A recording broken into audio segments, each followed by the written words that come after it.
Hello everyone and welcome back to my The General Hospital 24 YouTube channel. I hope you guys are having a wonderful day. Before we start, please hit the subscribe button and give this video a thumbs up.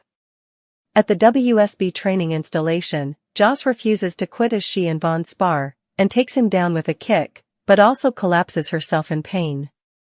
Vaughn snappily notes she's injured, and when he looks at her ankle, he realizes this isn't fresh.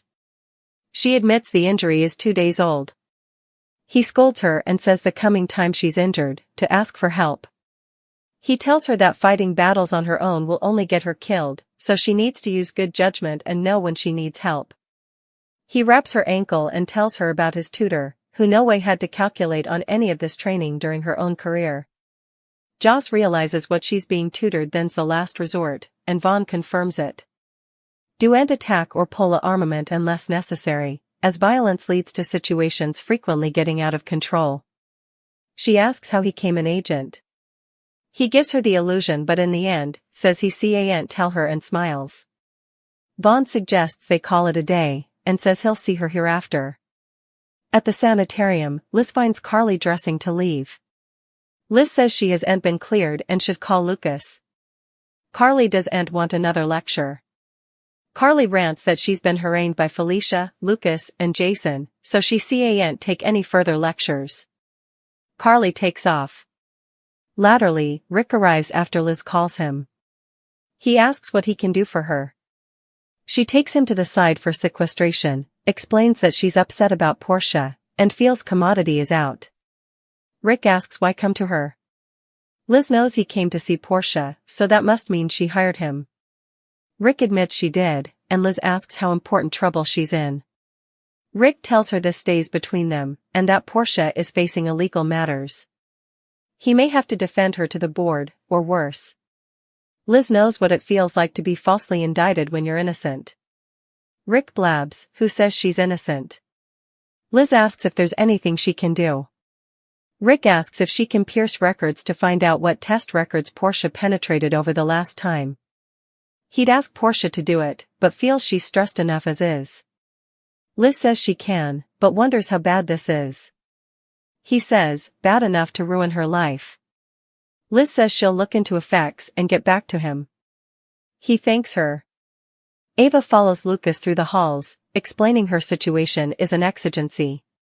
She asks if Julian left him in heritage, but Lucas says he didn't. Ava says Julian must have Commodity stockpiled in an coastal account. Lucas really doesn't know, and indeed if he did, he wouldn't touch that plutocrat for anything. Lucas can't help her, but Sonny will always make sure Avery is taken care of. Lulu checks in with Brennan at his office to make sure Valentine is on his way to Steinmauer. Brennan says he saw him board the airplane. Himself. She just wants to be sure he wouldn't show up and abduct Charlotte, or that the men after him wouldn't come after Charlotte as influence. Brennan says nothing has access to Valentine except the WSB, so Charlotte wouldn't be helpful to anyone trying to get to Valentine. She's glad Valentine did the right thing in transferring Charlotte to her but assumes he wasn't planning on getting caught. Brennan notes Valentine's fatal mistake was having a child he watched further about than anything. Lulu assumes that's why he chose this job, and Jack wouldn't have to worry about that. Latterly, Carly shows up to see Jack. Jack assumes she's then to end effects but asks her to let him say Commodity first. She suggests he let her talk. She says she came to advise him about Jason and that whatever happens to her, Jason will make sure happens to him. Brennan thanks her for the intel. Carly feels he's not taking this seriously, and he spooked of Jason. Brennan isn't, and all he cares about is her. Jack tells her that being an agent isn't an easy life, and it's lonely and segregating. That suited him okay until now, and he needs her. Carly says she's not walking down, and she wants to know what this is between them. She also needs him, and she wants them to be together. They kiss. She knows this doesn't change anything, and he still has a dangerous job, and she could still be in peril. Still, what scares her the most is that Jason could try and kill him, or he could try and kill Jason.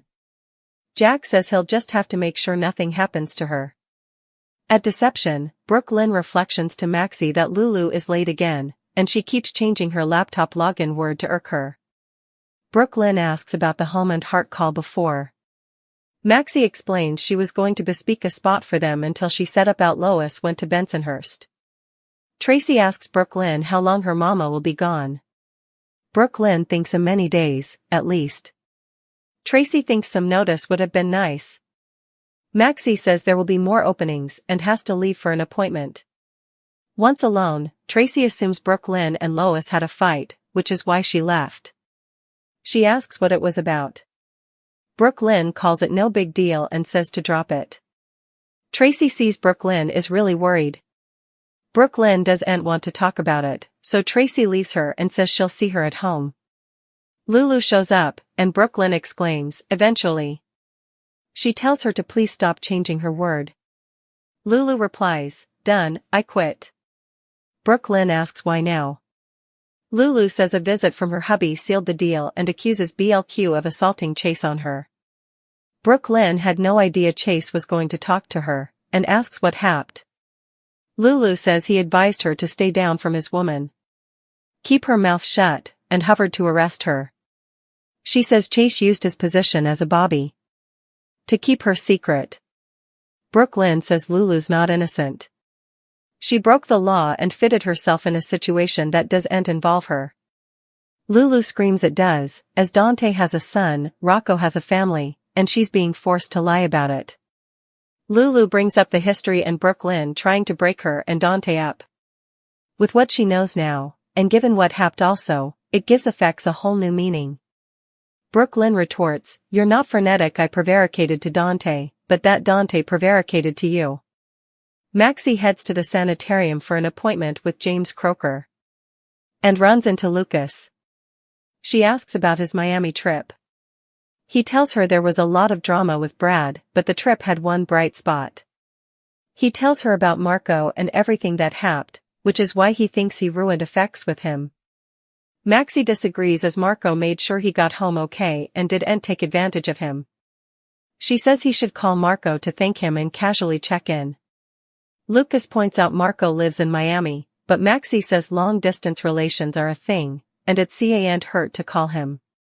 Maxie realizes she's late for her appointment, but when she gets back, he more have at least texted Marco.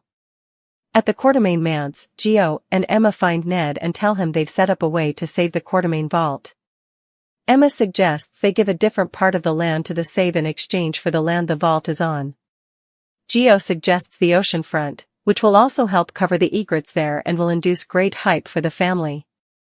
Ned calls it a solid plan, but he may have a different way to handle the issue. Latterly, Tracy returns home and tells Ned that Lois and Brooklyn had a bad fight, and she's going to find out what it was about. She fills him in that Lois left for Bensonhurst and Brooklyn doesn't want to talk about it, so that's a red flag. Ned has tasted commodity off between them recently, so Tracy suggests he talk to his son about what Lois did to upset her.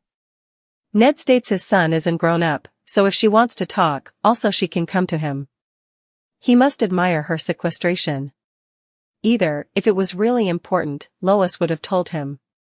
Ned is staying out of it and tells her to do the same.